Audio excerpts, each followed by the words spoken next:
اعوذ باللہ من الشیطان الرجیم بسم اللہ الرحمن الرحیم رب اشرح لی صدری ویسر لی امری واحلل عقدۃ من لسانی یفقہوا قولی رب یسر ولا تعسر وتمم بالخیر اللہم لا سہل الا ما جعلتہ سہلا وانت تجعل الحزن اذا شئت سہلا اللہم انفعنا بما علمتنا وعلمنا ما ينفعنا وزدنا علما اللهم صل على محمد وعلى آل محمد كما صليت على إبراهيم وعلى آل إبراهيم إنك حميد مجيد اللهم بارك على محمد وعلى آل محمد كما باركت على إبراهيم وعلى آل إبراهيم إنك حميد مجيد آمین یا رب العالمین۔ آج ہم انشاءاللہ اللہ کے خاص فضل و کرم سے، اس کی خاص رحمت اور توفیق سے، ہم ریاض الصالحین کی جو جلد اول ہے والیوم 1، اس میں چیپٹر نمبر 56 کی حدیث نمبر 3، اور اس والیوم کی، اس جلد کی حدیث نمبر 493 سے اپنا سبق کا آغاز کریں گے، اور کچھ احادیث کو ہم سمجھنے کی کوشش کریں گے۔ سب سے پہلے ہم اسی کی حمد اور اسی کا شکر اور اسی کی تعریف کرتے ہیں جس نے ہمیں یہ وقت اور یہ مہلت عطا فرمائی، جس نے ہمیں یہ سہولیات، یہ ضروریات، یہ وسائل، رزق اور بے شمار انعام و اکرام ہمارے اوپر کیے، اور خاص کر جس نے ہمارے دلوں میں یہ ڈالا کہ ہم اس بابرکت کلام کو، اس بابرکت دین کو، اس بابرکت سنت کو سمجھنے کی کوشش کریں۔ اللہ تعالیٰ سے دعا ہے کہ اس کوشش میں ہمیں استقامت نصیب فرمائے، اس کی اللہ تعالیٰ ہمیں صحیح سمجھ عطا فرمائے، اس کے ذریعے سے اللہ تعالیٰ ہمیں اپنی اور اپنے ساتھیوں کی اصلاح کرنے کی توفیق عطا فرمائے، اور دنیا کے ساتھ ساتھ اللہ تعالیٰ ہمیں آخرت کی کامیابی، بھلائی اور اپنا خاص فضل و کرم ہمارے شامل حال رکھے۔ آمین یا رب العالمین۔ چیپٹر نمبر 56 جو کہ ہم نے اپنی پچھلی جو حدیث کی مجلس ہے اس میں شروع کیا تھا، اس کا عنوان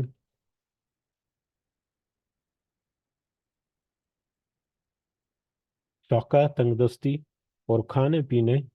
اور لباس وغیرہ جیسی نفسانی لذتوں میں قناعت اور مرغوب چیزیں، اٹریکٹیو چیزیں ترک کر دینے کی فضیلت۔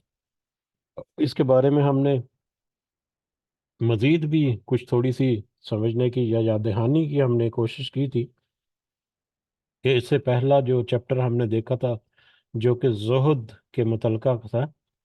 اس میں بہت ساری احادیث بھی تھیں، اور زہد کو ہم نے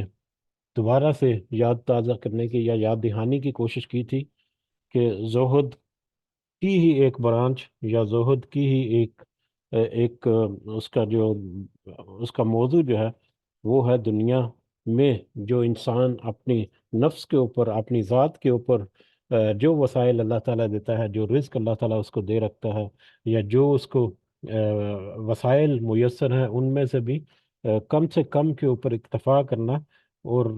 زیادہ سے زیادہ اللہ کے بھروسے پر اور اللہ کے پاس جو اجر ہے، اللہ کے پاس جو ثواب ہے، اس کو فوکس رکھنا، اور اس کی طرف اپنا ذہن اور اپنا دل جو ہے وہ مرکوز رکھنا، یہ اس چیپٹر کا عنوان ہے۔ صرف یاد دہانی کے لیے کہ زہد جو ہے وہ ہم نے مطلب دیکھا تھا کہ دنیاوی چیزوں کو ترک کر کے ان کو حرام قرار دے رہا نہیں، بلکہ ان میں سے جو لگژریز ہیں، جو آسائشیں ہیں، جو بہت ساری اٹریکٹیو جو چیزیں ہیں، ان کو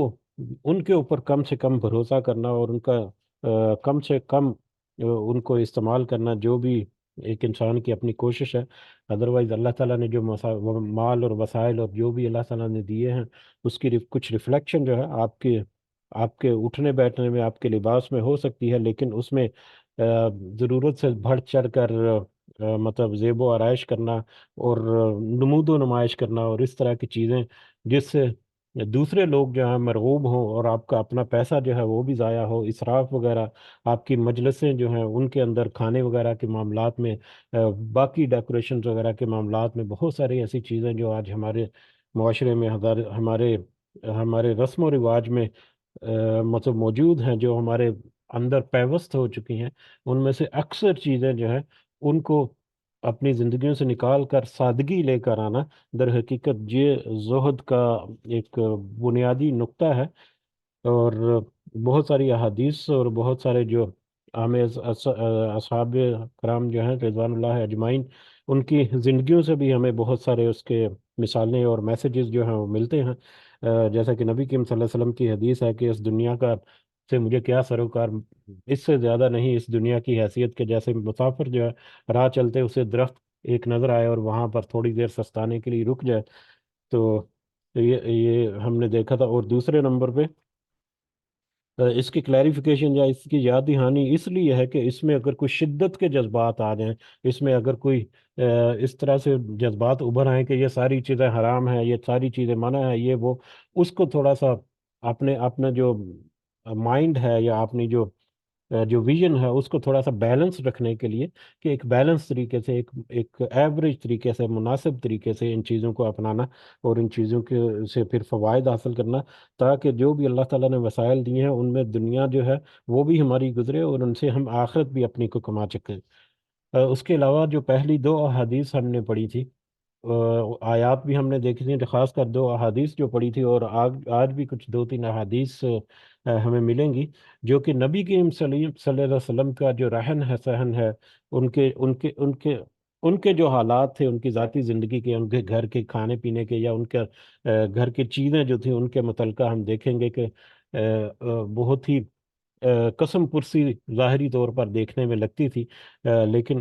اس کے بارے میں بھی ہم نے تھوڑا سا کلیریفیکیشن اپنے ذہن کو رکھنے کے لیے کہ نبی کریم صلی اللہ علیہ وسلم جو ہے وہ اگر چاہتے تو وہ اپنے پاس کیسر و کسرا جیسے محل بنا سکتے تھے۔ ان کو تو اللہ تعالیٰ نے معجزات اتنے دیے، خاص کر کھانے پینے کے متعلقہ یا اس طرح کے معاملات میں، کہ ان کے معجزات ہی ایسے تھے کہ انہوں نے پانی کے پیالے میں برتن ڈالا اور سارے کے سارے لشکر نے وہاں سے مطلب پانی جو ہے استعمال کیا، وضو کیا، غسل وغیرہ کیا۔ اور مطلب غزوہ تبوک کے موقع پر جو معاملہ ہوا کھانے پینے کی کمی کی وجہ سے، کہ وہ تھوڑا بہت بچا ہوا کھانا جو تھا وہ سب اکٹھا کیا گیا اور نبی کریم صلی اللہ علیہ وسلم نے دعا کی، اور پھر وہی کھانا جو ہے وہ سارے لشکر کے لیے کافی ہو گیا، انہوں نے اپنے برتنوں میں بھی سٹور کر لیا، محفوظ کر لیا، اس کے بعد بھی بچ گیا۔ تو نبی کریم صلی اللہ علیہ وسلم کو تو اللہ تعالیٰ نے معجزات ایسے، وہ تو ڈیفینیٹلی اللہ تعالیٰ کی طرف سے تھے، لیکن ان ساری چیزوں کو جب مد نظر رکھیں، پھر مال غنیمت جو ہے، جب فتوحات کا سلسلہ ہوا اور مال غنیمت جو ہے وہ ایک بڑی مقدار میں یا اچھی خاصی مقدار میں ملنا شروع ہوا، اس کے بعد بھی نبی کریم صلی اللہ علیہ وسلم نے اپنے آپ کو محدود رکھا، بریکٹس کے اندر رکھا۔ تو یہ ساری مثالیں ہمیں یہ سمجھنے کے لیے کہ یہ جو ہم احادیث پڑھیں گے اس میں ان کی تنگ دستی اس وجہ سے نہیں کہ ان کو کوئی وسائل ان کے پاس میسر نہیں تھے، بلکہ ان وسائل کے ہونے کے باوجود نبی کریم صلی اللہ علیہ وسلم نے اپنی زندگی کو محدود رکھا، اپنی ضروریات کو صرف بریکٹس کے اندر رکھا، تاکہ ان کا جسم اور ایک روح کا رشتہ جو ہے وہ برقرار رہے دنیا کی زندگی میں، اور میکسیمم جو انہوں نے ایفرٹ کی، میکسیمم جو انہوں نے کوشش کی، وہ جو اللہ کے پاس اجر ہے اس کو حاصل کرنے کی اور اس کے اوپر فوکس رکھنے کی۔ تو یہ کچھ کلیریفیکیشن اور کچھ اس کے متعلقہ جو بنیادی نکات تھے وہ ہم نے جس یاد دہانی کے لیے آج پھر تذکرہ کیے، تاکہ ہم جب آگے بڑھیں تو ہمارے ذہنوں میں ایک متناسب سا اور ایک ایوریج اور بیلنس قسم کا جو نظریہ ہے اس بارے میں وہ ہمارے ذہنوں میں قائم رہے، اور ہمارے دل جو ہے وہ آسانی سے ان احادیث کو سمجھ بھی سکیں۔ بہرحال اس کے ساتھ ہی شروع کرتے ہیں باقاعدہ آج کا جو ہمارا سبق ہے، حدیث نمبر 3 اس چیپٹر کی جو ہے، یہ بخاری کی حدیث ہے، جس میں ابو سعید مقبوری رحمۃ اللہ بیان کرتے ہیں کہ حضرت ابو ہریرہ رضی اللہ تعالیٰ عنہ ایسے لوگوں کے پاس سے گزرے، حضرت ابو ہریرہ رضی اللہ تعالیٰ عنہ ایسے لوگوں کے پاس سے گزرے جن کے سامنے بھنی ہوئی بکری تھی، بھنی ہوئی بکری ان کے سامنے تھی، وہ نوش فرما رہے تھے، یا کوئی مجلس محفل اس طرح کی جمی ہوئی تھی ان کی، چنانچہ انہوں نے حضرت ابو ہریرہ رضی اللہ تعالیٰ عنہ کو بھی دعوت دی، لیکن انہوں نے اسے کھانے سے انکار کر دیا اور فرمایا کہ رسول اللہ صلی اللہ علیہ وسلم دنیا سے اس حالت میں تشریف لے گئے کہ آپ صلی اللہ علیہ وسلم نے جو کی روٹی بھی پیٹ بھر کر نہیں کھائی۔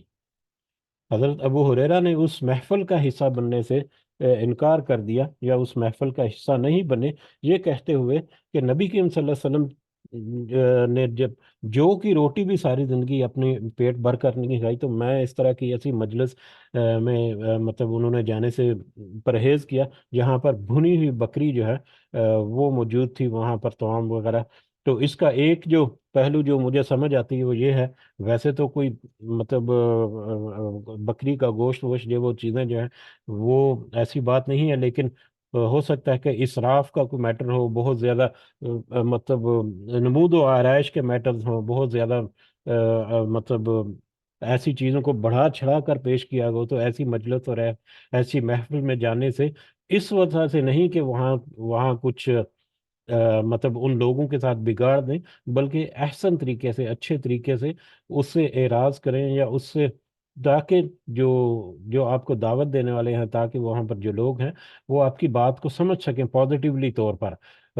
مطلب آج کل ہماری مجلسوں میں اور محفلوں میں یہ ہوتا ہے کہ کوئی اگر نہ جائے، کسی کو دعوت دی ہے اور کسی بھی وجہ سے اگر کوئی نہ جائے، تو وہ طرح طرح کے خیالات دن میں آنا شروع ہو سکتا ہے، وہاں پر جاتے ہیں تو کچھ دینا دلانا پڑتا ہے، یا کوئی گفٹ وغیرہ دینا پڑتا ہے، تو اس کی وجہ سے، یا اس نے مجھے بلایا میں نہیں گیا، اور اس نے مجھے نہیں بلایا تھا تو میں کیوں جاؤں وہاں پر۔ تو اس طرح کے سارے معاملات جو ہیں یہ ان کے قطع نظر وہاں پر اسراف جو ہے، وہاں پر اس طرح کے جو معاملات ہیں اگر اس میں ہوں، تو اس میں مطلب جو جو صاحب لوگ ہوتے ہیں ان کو تھوڑا سا ایکسپلین کر کے ایک احسن طریقے سے ان کو سمجھا بجھا کر، اگر تھوڑا بہت مطلب میٹر بنتا ہے یا تھوڑی سی سادگی کرتے ہیں ایسے ایسے معاملات میں، تو ان میں ضرور شرکت کرنی چاہیے۔ اور خاص کر آج کل کے ماحول میں ہم دیکھیں، بلکہ ہم جہاں پر گلف میں رہ رہے ہیں، گلف میں تو اتنا کچھ ہے ہی نہیں جتنا کہ انڈیا پاکستان وغیرہ میں ہے، کہ کس طرح سے وہ ان کے اپنے گھروں کے حالات، اپنے ان کی انکمز اور اپنی جو مالی وسائل وغیرہ ہیں، وہ عام طور پر بہت محدود ہوتے ہیں، لیکن اس طرح کی تقریبات جب کرتے ہیں، ان میں کھانا پینے کا معاملات ہوں، ان میں پہناوے کے معاملات ہوں، ان میں مطلب ڈیکوریشنز ہوں، بڑے بڑے ہالز وغیرہ جس طرح سے وہ بک کیے جاتے ہیں، اور وہاں پر جیسے جیسے کیا جاتا ہے، اللہ تعالی ہم سب کو محفوظ رکھے کہ وہ تو بہت آگے کی باتیں آ گئی ہیں۔ نبی کریم صلی اللہ علیہ وسلم کی سنت اور یہ احادیث کو اگر ہم سامنے رکھیں، اور ان کی زندگی کے متعلقہ یہ جو روایات ہیں ان کو سامنے اگر رکھیں، تو ہمیں، مجھے خاص کر شرمندگی ہوتی ہے کہ میں تو مطلب، کیونکہ ہم دیکھ رہے ہیں، تو ہم کس حد تک کر سکتے ہیں، ہر ایک بندہ جو اپنے گریبان میں جنگ کے، تو ان کو بہت ساری چیزیں ایسی نظر آئیں گی۔ اس کے فوائد کو ہم دیکھتے ہیں تاکہ پھر آگے بڑھیں ہم۔ اس سے معلوم ہوا کہ صحابہ کرام رضوان اللہ اجمعین جو ہیں رسول اللہ صلی اللہ علیہ وسلم کی پیروی کا کتنا خیال رکھتے تھے، کہ وہ ان کی چھوٹی سے چھوٹی بات جو ہے، ان کی محبت میں، نبی کریم صلی اللہ علیہ وسلم کی محبت میں، اس کو بھی وہ کوشش کرتے ہیں کہ ان کے بعد بھی وہ اس کو فالو کریں۔ لیکن آج کل کے جو عاشقان رسول ہیں، وہ جس طرح کی محبت کرتے ہیں، وہ بس ذہن وہ محض زبانی کھوکھلے ہیں، دعوے ہیں۔ اس کا بھی اظہار ہم دیکھ سکتے ہیں کہ یہ جو 12 ربیع الاول کے اعتبار سے جو کچھ کیا جاتا ہے ہمارے معاشرے میں یا ہمارے ملکوں میں، وہ کس قدر اس کے اوپر مطلب کیا بات کریں آپ کے نبی کریم صلی اللہ علیہ وسلم کی سنت کہاں ہے، اور ان کا طریقہ اور ان کے معاملات جو ہیں وہ کہاں ہیں، اور مطلب کتنے کتنے سینکڑوں پاؤنڈز کے کیک جو ہیں وہ کاٹے جاتے ہیں۔ کیک کاٹنا تو بالکل چھوٹی سی بات رہ گئی ہے، ایسی ایسی مجلسیں جمائی جاتی ہیں جہاں پر کوئی اس قرآن و سنت کی کوئی ہوا بھی نہیں ہوتی، کہ اس قدر وہ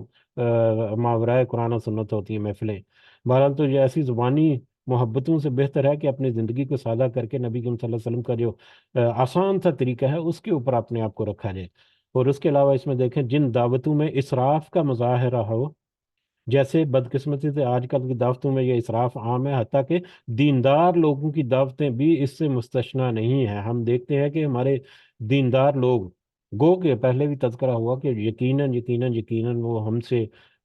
بہت بہتر ہیں، کیونکہ وہ اپنی زندگیاں انہوں نے اللہ کے کام کے لیے مختص کی ہیں، لیکن اس راستے میں اگر تو ان کا کوئی اپنا کاروبار وغیرہ نہیں ہے، اور وہ صرف جو فی سبیل اللہ، اللہ کے راستے میں جو خرچ کرتے ہیں، ان میں سے اپنا گزر بسر ان کا ہوتا ہے، یقیناً یہ ان کا حق ہے کہ وہ اس میں اپنا حصہ لیں اپنی زندگی کو ایک ایوریج طریقے سے گزارنے کے لیے۔ لیکن اس میں سے اتنا اسراف خرچ کرنا، مطلب کروڑوں روپے کی گاڑیاں جو ہیں وہ ان کے پاس ہوتی ہیں، اور کروڑوں روپے کے مکانات ہیں جن میں رہتے ہیں، اور لاکھوں روپے مہینے کا ان کا اپنے ذاتی جو معاملات میں خرچ ہو جاتا ہے۔ تو ایسے معاملات میں میری ذاتی رائے یہ ہے کہ ان کو تھوڑا سا لیڈ کرنا چاہیے، نبی کریم صلی اللہ علیہ وسلم کی سنت جو ہے ان کو زندہ کرنا چاہیے، اور اپنے آپ کو تھوڑا سا محدود رکھنا چاہیے۔ گو کہ سارے ایسے نہیں ہیں، لیکن ہمیں کچھ کچھ معاملات میں ہمیں نظر بھی آتے ہیں۔ ہاں، جو اپنے لوگ ہیں اپنا کاروبار کرتے ہیں، بہت سارے ایسے ہیں جن کے اپنے کاروبار بھی ہیں، کوئی کسی بھی طرح سے وہ ان کی انکم سے اپنی زندگی معاملات ایسا کرتے ہیں، اس میں تو کوئی اس طرح کی گنجائش نہیں کہ ان کے اوپر ان کے بارے میں کوئی بات کی جا سکے۔ بہرحال اسراف والی محفلیں جو ہیں ان میں شرکت سے انکار کر دینا چاہیے، تاکہ اسراف اور تبذیر کی حوصلہ شکنی ہو۔ ٹھیک ہے، وہ انکار جو ہے وہ بھی جیسا کہ میں نے کہا کہ بڑے سوچ سمجھ کر اور بڑے احسن طریقے سے، نہ کہ ناراض ہونے والے چکر میں، یا ناراضگی کا ہی اسے بن جائے کہ مرنا جینا ہی ختم ہو جائے، جیسے کہ ہمارے رویے آج کل ہو چکے ہیں۔ اور ایسی دعوتوں میں شرکت سے گریز دعوت کا انکار نہیں، بلکہ شرعی اصولوں اور اقدار کی پاسدانی اور ان کا احترام کرنا ہے، جو ایک نہایت ہی مستحسن عمل ہے۔ یعنی ایسی دعوتوں سے شرکت، وہی ہے سمجھانا بجھانا، کہ ہمارا انکار کا مقصد جو ہے وہ یہ نہیں کہ آپ کے ساتھ ہمارے کوئی معاملے ایسے ہیں، بلکہ ہمارے نبی جو ہیں صلی اللہ علیہ وسلم، ان کی سنت اور ان کا جو طریقہ یا ان کا جو نصیحت ہے ہمارے لیے، وہ یہ کہتی ہے کہ ہم اپنے آپ کو سادہ رکھیں۔ تو یہ حدیث سے ہمیں بہت سارے اس کے ذیلی جو پہلو جو ہیں وہ ہمارے سامنے آتے ہیں۔ اسی طرح سے اگر ہم اگلی حدیث کی طرف بڑھیں، حدیث نمبر 4 جو ہے اس چیپٹر کی، یہ حضرت انس رضی اللہ تعالیٰ عنہ سے روایت ہے کہ نبی کریم صلی اللہ علیہ وسلم نے وفات تک چوکی چوکی یعنی کہ میز پر کھانا نہیں کھایا، جیسا کہ خوشحال لوگوں کا شیوا ہے، نہ ہی باریک آٹے کی چپاتی کھائی، یہاں تک کہ آپ دنیا سے کوچ کر گئے۔ یہ بخاری کی حدیث ہے کہ نبی کریم صلی اللہ علیہ وسلم نے ایک تو جس طرح سے یہ خوشحال قسم کے لوگ جو ہیں، ایلیٹ کلاس کے لوگ، ایلیٹ کلاس کے، اب تو نارمل بھی گھروں میں یہی کچھ ہوتا ہے کہ چوکی یا میج یا ڈائننگ ٹیبل جسے کہہ سکتے ہیں، ڈائننگ ٹیبل کے اوپر کھانا، تو نبی کریم صلی اللہ علیہ وسلم نے ڈائننگ ٹیبل کے اوپر کھانا نہیں کھایا۔ اس کا جو مجھے مفہوم یہ سمجھ لگتی ہے کہ اس کا مطلب یہ نہیں کہ اس کے اوپر ڈائننگ ٹیبل وغیرہ کے اوپر کھانا کھانا جو ہے وہ منع ہے، یا اس سے اعراض کرنا چاہیے، یا وہ درست نہیں ہے، بلکہ اس کا جو مقصد اور جو مفہوم ہمارے ذہنوں میں ابھرنا چاہیے وہ یہ ہے کہ دعوتیں وغیرہ جو ہیں یا تقریبات وغیرہ جو ہیں وہ تو بہت دور کی بات ہیں۔ جو جن کے پاس اچھے وسائل اللہ تعالیٰ نے دیے ہیں، وہ اپنے گھروں میں ان کا نارمل جو کھانا پینا ہے وہ بھی ایسا ہے کہ ایک ایک وقت میں کئی کئی ڈشز جو ہیں، کہ کئی طرح کے سلاد اور کئی طرح کے سالن اور چاول اور اس طرح کی ڈشز جو ہیں، یہ ان کے نارمل گھروں میں اس طرح سے چلتا ہے، اور بہت زیادہ سپینڈنگز ہوتی ہیں، اور ان میں سے بہت سارا ضائع بھی کیا جاتا ہے، اور بہت سارا جو ہے وہ اس طرح سے معاملات۔ تو ان سے بچنے کے لیے، یا ان سے اپنے آپ کو محدود رکھنے کے لیے، یہ یقیناً ایک، اور دوسرا پھر زمین کے اوپر بیٹھ کر کھانا جو ہے نبی کریم صلی اللہ علیہ وسلم کی سنت ہے، جو اس کو فالو کرے ڈیفینیٹلی وہ تو بہت بہتر ہے۔ اور اس کے بعد پھر باریک آٹے کی چپاتی نہیں کھائی، باریک آٹے کی چپاتی، اس سے آگے بھی احادیث میں ہمیں ملے گا کہ باریک آٹا جو ہے اس سے روٹی جو ہے وہ نرم ہو جاتی ہے، کھانے میں بھی اچھی لگتی ہے، اس کا ٹیسٹ جو ہے وہ تھوڑا سا خشکن سا ہو جاتا ہے، اس طرح کا ہو جاتا ہے۔ لیکن موٹے آٹے کی، اور چھنا ہوا نہیں، بغیر چھاننے کے چلنی سے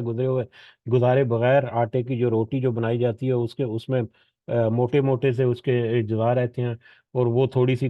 کھانے میں بھی ایسی سخت سخت نہیں، لیکن کھانے میں تھوڑی سی ہیوی لگتی ہے، اور ٹیسٹ اس کا تھوڑا سا ڈفرینٹ ہوتا ہے۔ تو باریک چپاتی جو ہے روٹی کی، وہ نبی کریم صلی اللہ علیہ وسلم نے کبھی اپنی زندگی میں نہیں کہی، یہاں تک کہ وہ اس دنیا سے کوچ کر گئے۔ اب یہ باریک چپاتی کھانے کا یا کیا ہے، یا آگے ہم دیکھیں گے کہ چھلنی سے، اگلی غالباً حدیث ہے اس میں ہم دیکھ لیں گے، اس سے بھی اگلی حدیث، کہ نبی کریم صلی اللہ علیہ وسلم جو ہے انہوں نے کبھی چھلنی نہیں دیکھی تھی۔ تو ان سے پوچھا گیا کہ کیا ان کے زمانے میں، نبی کریم صلی اللہ علیہ وسلم کے زمانے میں چھلنی نہیں ہوتی تھی، جس سے آٹا اور جو وغیرہ کے جو آٹا ہے، یا مکئی کا آٹا، یہ اس کو چھان کر پھر استعمال کیا جائے؟ تو اس کے باوجود انہوں نے کہا کہ وہ چھلنی کے بغیر مطلب کرتے تھے، وہ کیا کرتے تھے، تھوڑا سا اس کو چھانٹتے تھے اور پھونک مارتے تھے، اور اس میں سے جو اڑ جاتا وہ اڑ جاتا، باقی جو ہے اس سے روٹی بنا لیتے، لیکن چھلنی سے نہیں۔ تو اس کا مفہوم جو ہے ایک وہ یہ بھی ہے کہ جب آج کل تو خیر گرائنڈنگ ملز وغیرہ ہے یا گرائنڈنگ مشینز وغیرہ ہے جہاں سے آٹا وغیرہ جو ہے پیسا جاتا ہے، پرانے زمانے میں جو چکیاں تھیں ہاتھ والی مینول قسم کی، ان سے جب آٹا وغیرہ پیسا جاتا تھا تو وہ اس کا جو چھلکا ہے گندم یا جو کا جو اندر جو اس کا مادہ ہے یا گودا جو ہے، وہ تو پس کر باریک ہو جاتا تھا، لیکن اس کا جو چھلکا ہے وہ فائبر کی شکل میں چھوٹے چھوٹے دھاگوں یا تنکوں کی شکل میں جیسے کہہ لیں کہ رہ جاتا ہے۔ وہ اس کی مثال، آسان سی مثال اگر ہم سمجھنے کے لیے دیکھیں تو یہ جو سبز الائچی ہوتی ہے، گرین گرین کارڈمن جو ہے، سبز الائچی کو جب جب ہم اگر پیسیں کسی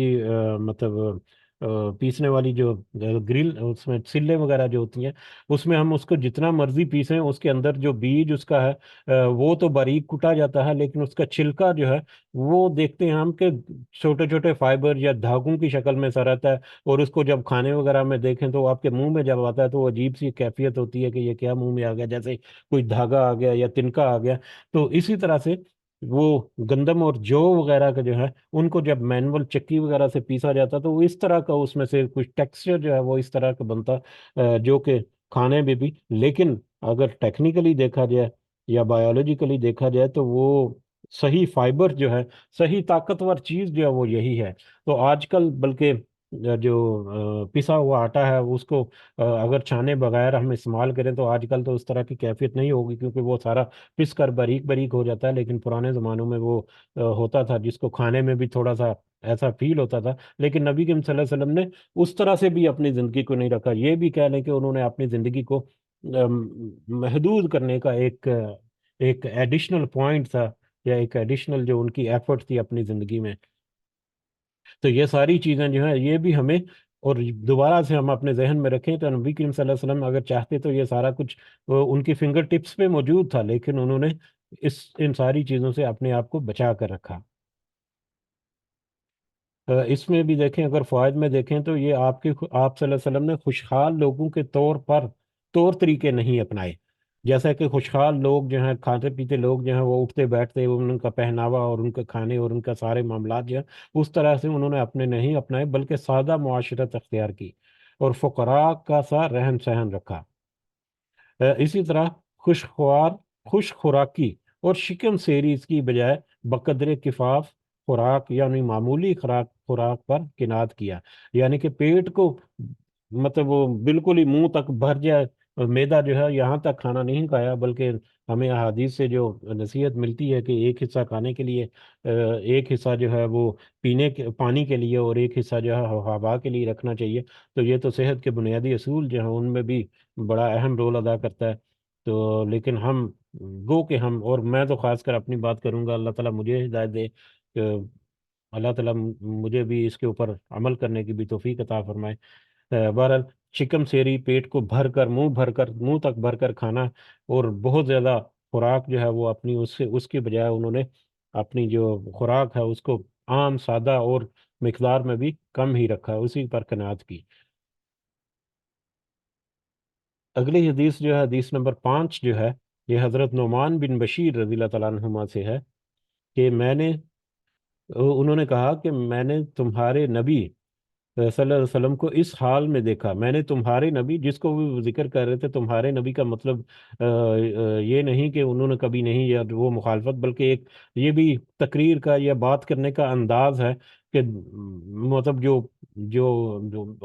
مخاطب ہے، جس کے ساتھ کلام کیا جا رہا ہے، اس کو مطلب کہہ دینا کہ تمہارے نبی تو اس طرح سے کرتے تھے، یا تمہارے رشتہ دار اس طرح سے،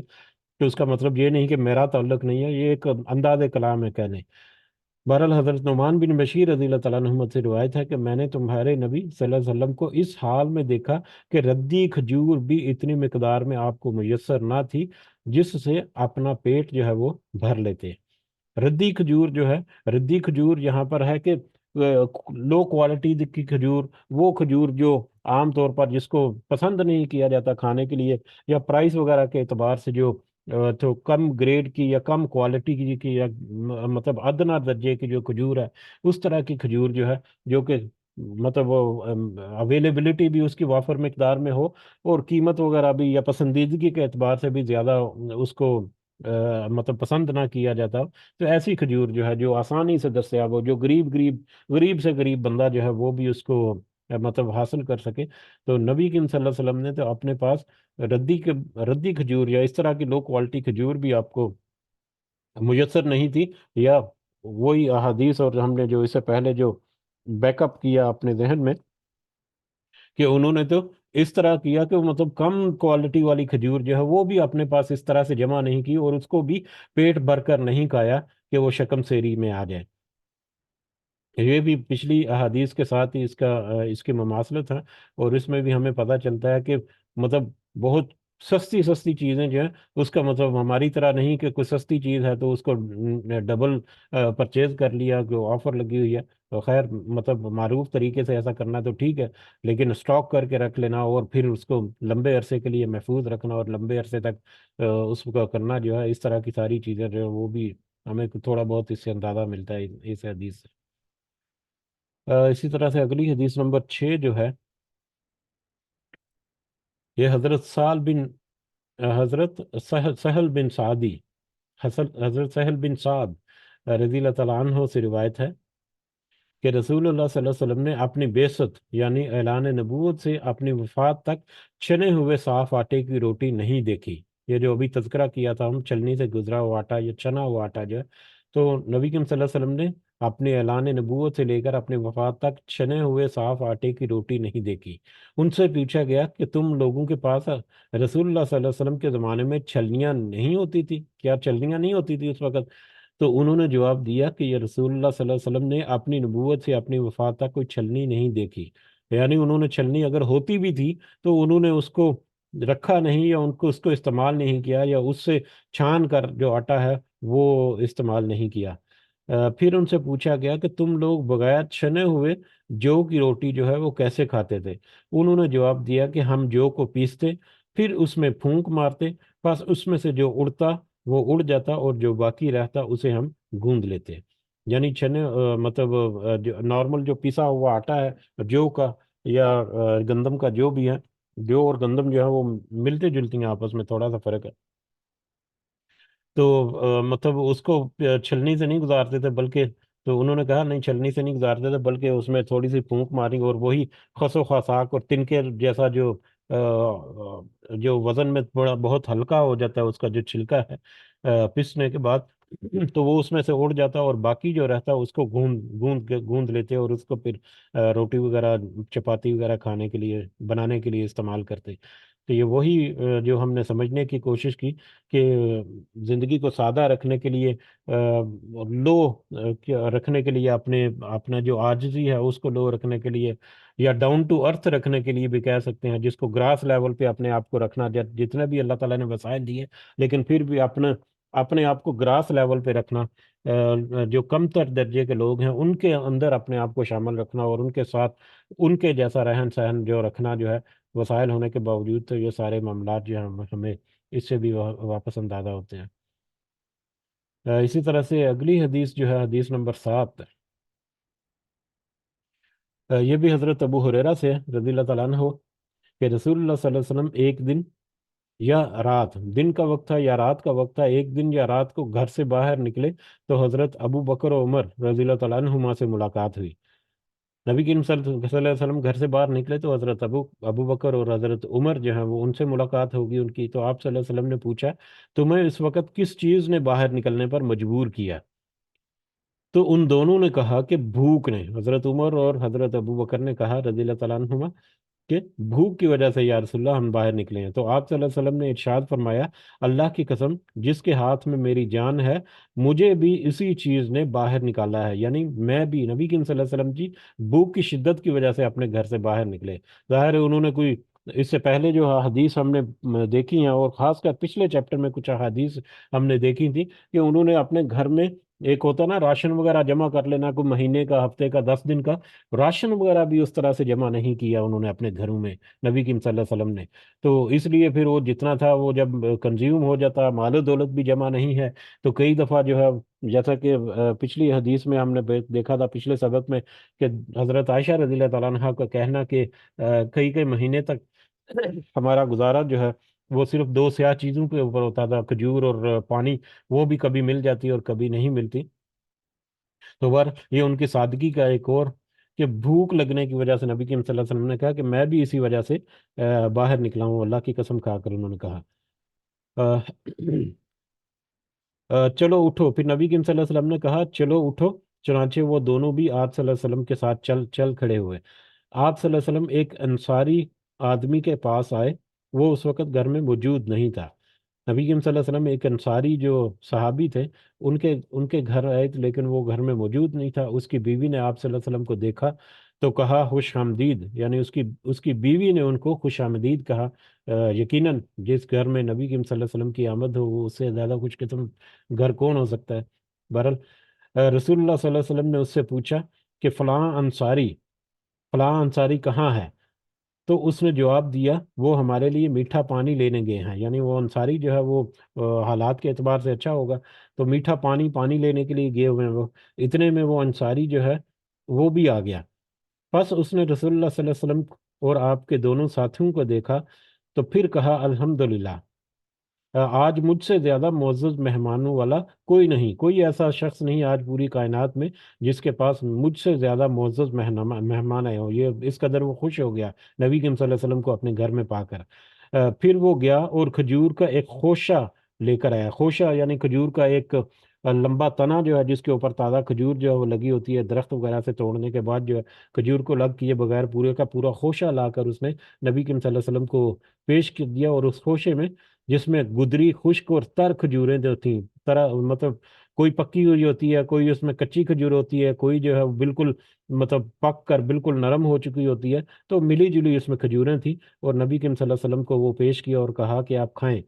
خود اس نے چھری پکڑ لی. نبی کریم صلی اللہ علیہ وسلم اور ان کے ساتھیوں کو کھجور کا خوشہ پیش کر کے خود اس نے چھری پکڑ لی. اور نبی کریم صلی اللہ علیہ وسلم نے فرمایا دیکھو دودھ دینے والی بکری ذبح نہ کرنا. یعنی چھری پکڑی اس نے کہ میں کچھ بکری وغیرہ ذبح کر کے تو نبی کریم صلی اللہ علیہ وسلم کی جو طعام ہے یا کھانے وغیرہ کا انتظام کرنے کے لیے. تو نبی کریم صلی اللہ علیہ وسلم نے کہا کہ دیکھو دودھ دینے والی بکری ذبح کرنے سے بچنا. یعنی اس سے ہمیں یہ بھی پتہ چلتا ہے کہ جو دودھ دیتے جانور ہیں ان کو کوشش کرنا چاہیے کہ ان کو ذبح وغیرہ نہ کیا جائے، اس سے تھوڑا سا اجتناب جہاں تک ممکن ہو. پس اس نے ان کے لیے بکری ذبح کی. پس انہوں نے اس بکری کا گوشت کھایا اور اس کے خوشے سے کھجوریں کھائی اور گوشت پایا اور پانی پیا، جہاں تک کہ وہ سکم شیر اور سیراب ہو گئے. اور یہاں پر جو سکم شیری کا مطلب وہ نہیں ہے جیسا کہ ہم نے ذکر کیا کہ میدے کو اپنے منہ تک بھر لینا، لیکن احسن طریقے سے جو نبی کریم صلی اللہ علیہ وسلم کی سنت کا طریقہ ہے، یقیناً اس کے مطابق مناسب انداز سے انہوں نے اپنا جتنا کھانا تھا وہ کھایا اور پھر پانی وغیرہ بھی کیا. تو رسول اللہ صلی اللہ علیہ وسلم نے حضرت ابوبکر اور عمر سے کہا. اب یہاں سے اس حدیث کا مفہوم جو ہے وہ ہمیں، یا بنیادی نقطہ جو اس چیپٹر سے متعلقہ ہے، وہ ہمیں یہاں پر ملے گا. رسول اللہ صلی اللہ علیہ وسلم نے حضرت ابوبکر اور عمر رضی اللہ تعالیٰ عنہما سے فرمایا کہ قسم ہے اس ذات کی جس کے ہاتھ میں میری جان ہے،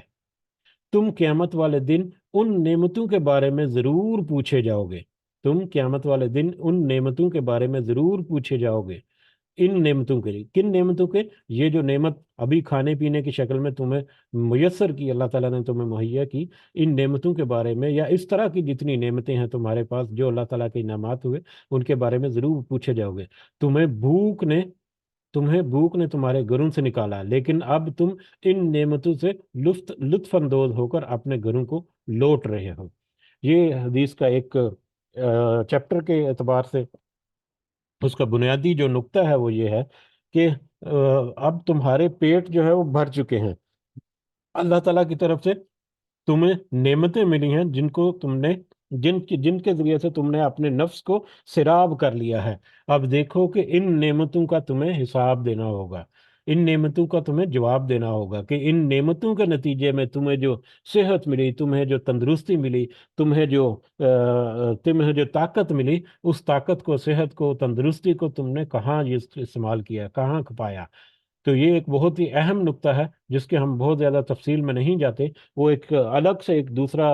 چیپٹر یا ایک دوسرا موضوع جو ہے وہ شروع ہو جائے گا، لیکن یہ بہت اہم ہمارے سمجھنے کے لیے کہ اللہ تعالیٰ کی طرف سے ہر نعمت، چاہے وہ چھوٹی ہے یا بڑی ہے، چاہے وہ کسی بھی صورت میں انسان کے پاس موجود ہے، اس کو کہاں پر اس نے کھپایا، اور کس طرح سے اس نے دنیا کے لیے اس سے فائدہ حاصل کیا، اور اس دنیا کے فائدے کے ساتھ ساتھ آخرت کے لیے اس نے کیا فائدہ حاصل کرنے کی کوشش کی، آخرت کے لیے کیا کوشش کی، اس کے بارے میں سوال جواب ہوگا۔ اور یہ ہم اگر دیکھیں تو ایک وقت کا کھانا جو ہے، اس نعمت کے اوپر اللہ تعالیٰ، نبی کریم صلی اللہ علیہ وسلم نے یہ کہہ دیا کہ دیکھو تمہیں یہ کھانا نصیب ہوا اللہ تعالیٰ کی طرف سے، اس کا بھی تمہیں حساب دینا ہے کہ اس کھانے کے نتیجے میں تم نے کتنا اللہ کا شکر ادا کیا، کتنا اللہ کے راستے میں تم نے اپنے آپ کو عاجز کیا اور اپنے آپ کو استعمال کیا۔ تو یہ حدیث کا یہ ٹکڑا، اور اس سے ملتی جلتی اور بھی بہت ساری ہمیں حدیث ملتی ہیں، جیسے ہمیں اندازہ پتا ہے کہ اس روئے زمین پر کوئی ایسا شخص نہیں ہو سکتا جو یہ کہے کہ میرے پاس کوئی ایسی اللہ کی نعمت نہیں ہے جس کو میں اللہ کے راستے میں خرچ نہ کروں۔ کوئی ایسی میرے پاس ایک نعمت نہیں ہے۔ ابھی ایک دو دن پہلے میں سوشل میڈیا، وہ بھی ہماری زندگیوں کا ایسے حصہ بن چکا ہے، تو اس میں ایک چھوٹی سی سٹوری جو ہے وہ میں نے پڑھی، تو وہ مجھے بڑی اچھی لگی اس ہماری سبق حاصل کرنے کے لیے، کہ اس سٹوری میں تھا کہ ایک بس میں ایک مطلب کوئی عورت جو ہے وہ کوئی بیمار تھی، کوئی یا کوئی بیمار مسافر جو سوار ہوا، تو جب وہ سوار ہوا تو بس میں بیٹھنے کی جگہ نہیں تھی، تو ایک عورت جو بیٹھی ہوئی تھی وہاں پر، وہ وہاں پر کھڑی ہو گئی، اور اس نے زبردستی اپنی سیٹ کے اوپر اس کو بٹھا دیا، اس مریض کو یا جو بھی تھا، تو وہ خود کھڑی رہی وہاں پر۔ تو تھوڑی دیر کے بعد اگلے اسٹاپ میں کہہ لیں کہ وہ جو ایک اور کرسی یا ایک اور سیٹ خالی ہو گئی، تو وہاں پر اس کو کہا گیا بیٹھنے کے لیے کہ ادھر بیٹھنے آ کر، لیکن ایک دوسرا کچھ برا شخص تھا،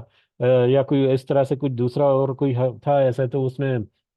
خود نہیں بیٹھی وہاں پر اور اس کو بٹھا دیا۔ اسی طرح سے ایک ایک بیمار مریض آگے، اور پورا سفر جو ہے، کیونکہ وہ بس سیٹ خالی نہیں تھی، وہ آپشنز اویلیبل ہونے کے باوجود، اس کے پاس موقع ہونے کے باوجود کہ اب سیٹ خالی ہوگی میں اس کے اوپر بیٹھ جاؤں، وہ نہیں بیٹھی اس کے اوپر۔ تو جب وہ سٹاپ سے اتری تو اس کے ساتھ کوئی اور بھی ساتھی اترا۔ واللہ عالم یہ حقیقی سٹوری ہے یا کوئی بنائی گئی سٹوری ہے، لیکن سبق حاصل کرنے کے لیے یہ ایک اہم ہے، ممکنات میں سے ایک ہے، ناممکن سٹوری نہیں ہو سکتی۔ بہرحال نیچے جب اتری وہ، تو اس کے ساتھ ایک اور بھی کوئی ساتھی یا کوئی اترا ساتھ، کوئی خاتون ہوگی، تو اس نے کہا کہ میں نے دیکھا کہ آپ کو سیٹس میسر تھی لیکن آپ نہیں بیٹھی ہوں، تو وہاں پر اس کی کیا ریزن تھی؟ آپ بیٹھ جاتی آرام سے سفر کرتی اپنا۔ تو اس نے کہا کہ میں ایک غریب عورت ہوں، میرے پاس کوئی وسائل نہیں ہے، میرے پاس کوئی ایسی کوئی ایکسٹرا انکم یا مال و دولت نہیں ہے جس کو میں اللہ کے راستے میں خرچ کر سکوں، میں پڑھی لکھی بھی نہیں ہوں کہ کسی کو تعلیم دے سکوں، میرے پاس اس طرح کے وہ کوئی وسائل نہیں ہے۔ تو میں وہاں پر کھڑی رہی، اور اپنا جو مطلب یہ جو ایفرٹ ہے اس کے ذریعے سے میں صدقہ کیا کہہ لیں، تو اس کا صدقہ کرنے کا یہ طریقہ تھا کہ وہ اس نے دوسروں کو اپنی سیٹ جو ہے وہ دیتی رہی، یا تاکہ وہ خود بھی بیٹھ سکتی تھی اس کے اوپر۔ تو یقیناً آپ میں سے بھی کسی نے اس طرح کی سٹوری جو ہو سکتا ہے پڑھی ہو، لیکن اس سے ہمیں یہ سبق ملتا ہے کہ کوئی بھی ایسا شخص نہیں ہے جو یہ کلیم کرے کہ میرے پاس تو کوئی نعمت ایسی نہیں کہ جس کو میں اللہ کے راستے میں خرچ کروں۔ ہر شخص کے پاس بہت ساری نعمتیں ہیں، ایسی ہیں جس کے ذریعے سے وہ اللہ کے راستے میں صدقہ کر سکتا ہے، اللہ کے راستے میں کوشش کر سکتا ہے، اپنا وقت لگا سکتا ہے، اپنی محنت کر سکتا ہے، اپنی طاقت جو ہے وہ اس کو استعمال کر سکتا ہے۔ تو بہرحال ایسی بھی مطلب ایسے بہت سارے جو مطلب واقعات ہیں، وہ ہمیں کہہ لیں کہ یاد دہانی طور پر ہے، جیسا کہ یہ ایک ممبر نے ابھی مجھے میسج بھی کیا یہاں پر کہ انہوں نے بھی یہ سٹوری جو ہے وہ پڑھی ہے۔ تو یہ سوشل میڈیا میں جب سرکولیٹ ہوتی ہے تو آپ کو پتہ ہے پھر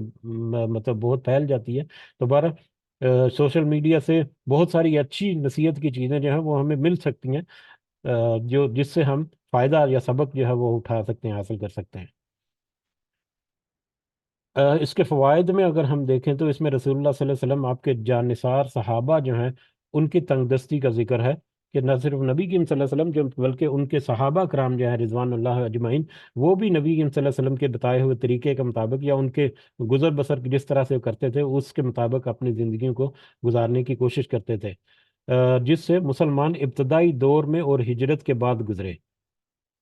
اچھا، ایسے ساتھیوں کے پاس طلب ضیافت کے لیے جانا جائز ہے جن کی بابت علم ہو کہ اس سے خوش ہوں گے، یعنی وہ دوست، وہ رشتہ دار، وہ احباب جو آپ کی قدر کرتے ہیں، جن کے پاس آپ جب جائیں تو وہ آپ کو دیکھ کر خوش ہو جاتے ہیں، آپ ان کے چہرے پر مسکراہٹ آ جاتی ہے، ان کے پاس بغیر کسی اپوائنٹمنٹ کے جانا ایک اچھی امید لے کر، اور یقیناً وہ آپ کے ایسے ساتھی ہوں گے جو آپ کی بڑی قدر کرنے والے ہیں، تو ایسے لوگوں کے پاس جانا اور ان کے پاس ضیافت وغیرہ اگر ان سے خود بھی اس کا اظہار کر دیں تو اس میں کوئی ایسی ممانت والی بات نہیں ہے، بشرطے کہ آپ بوجھ نہ بنے اس کے اوپر، بشرطے کہ کوئی ایسی شخصیت نہ ہو جو آپ کو دیکھ کے ہی منہ پھیرنا شروع کر دے کہ یہ پھر اور آ گیا منہ اٹھا کے، تو ایسی جگہوں پر نہیں، وہ جو واقعی آپ کی قدر کرنے والے ہیں ان کے ساتھ اس طرح کے معاملات جو ہیں وہ، اور یقیناً ایسے قدر کرنے والے جو ہیں وہ کوئی قابل قدر ساتھی ہوگا تو کوئی قدر کرے گا دوسرے کی، ایک دوسرے کی۔ اور اس کے بعد تیسرا جو اس میں ہے کہ مہمان کی عزت افزائی اور اس کی آمد پر اللہ کا شکر ادا کرنے کی ترغیب، کہ اگر کوئی مہمان آ جائے اس طرح سے تو پھر وہ بھی اللہ تعالیٰ کی رحمت ہے، اس کے اوپر بھی اللہ تعالیٰ کا شکر جو ہے وہ ادا کرنا چاہیے۔ اور نمبر 4، گھر میں خاوند نہ ہو اور کسی فتنے کا اندیشہ بھی نہ ہو، نیز خاوند کی واپسی بھی جلد ہی متوقع ہو، تو عورت بھی اپنے خاوند کے مہمانوں کا استقبال کر سکتی ہے اور انہیں خوش آمدید کہہ سکتی ہے۔ فتنے کا ڈر، فتنے کا اندیشہ، یار دوست کس طرح کے ہیں، ان کی نیچر کس طرح کی ہے، ان کا تقوی کا لیول کس طرح سے ہے، اور یہ سارے معاملات جو ہیں وہ گھر میں جو خواتین ہیں یا رشتہ دار جو یا گھر کے افراد جو ہیں، ان کو پتہ ہوتا ہے کہ میرے باپ کا یا بھائی کا یا اس رشتے کا دار کا یہ دوست جو ہے وہ کیسا ہے دین کے اعتبار سے، تقوی کے اعتبار سے، تو ایسی چیزیں میں کوئی اگر مسئلہ نہ ہو تو اس صورت میں عورت جو ہے وہ بھی اپنے جو بھی حدود و قیود ہیں ان کے اندر رہتے ہوئے مثلا ان مہمانوں کا استقبال کر سکتی ہے، یا جیسا کہ نبی کریم صلی اللہ علیہ وسلم کے میٹر میں ہم نے دیکھا۔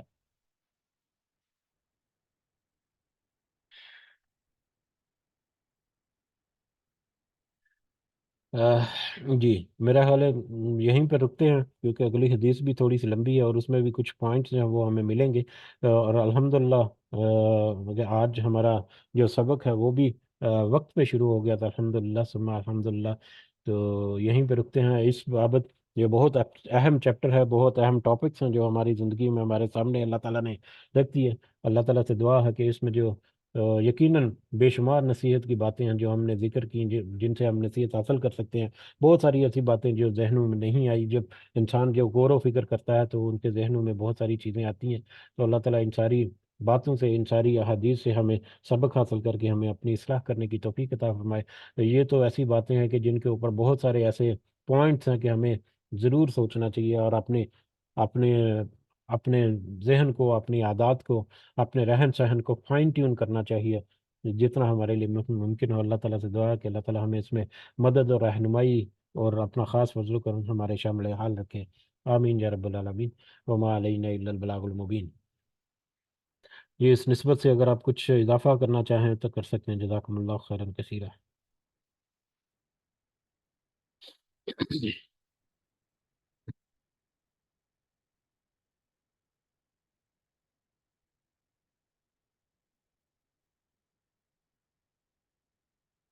جی ٹھیک ہے، پھر اجازت چاہتے ہیں انشاءاللہ، دعا میں ضرور یاد رکھیں اپنے آپ، اللہ تعالیٰ ہم سب کا حامی و ناصر ہو۔ اتوار سے یا اگلا سبق جب ہوگا تو اس کا وقت جو ہے ہماری مجلس کا 10 منٹ ہم پیچھے کریں گے تاکہ مزید آسانی کے ساتھ ہم اپنے معاملات جو ہیں وہ ان کو آگے لے کر بڑھیں۔ دعا میں ضرور یاد رکھیں، اللہ تعالیٰ ہم سب کا حامی و ناصر ہو۔ ہمارے جتنے ظاہری اور باطنی مسائل ہیں، معاملات ہیں، ان میں اللہ تعالیٰ اپنی خاص مدد اور رہنمائی کرے۔ ہمارے اولاد کے معاملات میں کچھ مشکلات ہوں گی، ہمارے جابز اور کاروبار کے معاملات میں کچھ مشکلات ہوں گی، تو اللہ تعالیٰ ہم سب کو اپنے خاص فضل و کرم سے اس دنیا میں ہمارا رزق بھی مناسب طریقے سے اچھا رکھے، باقی وسائل اور باقی فضل و کرم بھی، اور اللہ تعالیٰ اس کے ساتھ ساتھ ہمیں اس قابل بھی بنائے کہ ہم اللہ تعالیٰ کی ان نعمتوں کو، اللہ تعالیٰ کی ان رحمتوں کو، فضل و کرم کو دنیا حاصل کرنے کے ساتھ ساتھ ان سے ہم دین کا بھی نفع حاصل کریں کہ آخرت میں جو ہمارے لیے کام آئے، آخرت کی کرنسی سے ہمیں اللہ تعالیٰ کمانے کی توفیق عطا فرمائے۔ ہمارے والدین جو اس دنیا میں حیات ہیں، اور دیگر بہن بھائی اور جو سب کو اللہ تعالیٰ صحت سے بھرپور زندگی عطا فرمائے، ہمیں اور ہمارے والدین کو عرض العمر سے محفوظ رکھے،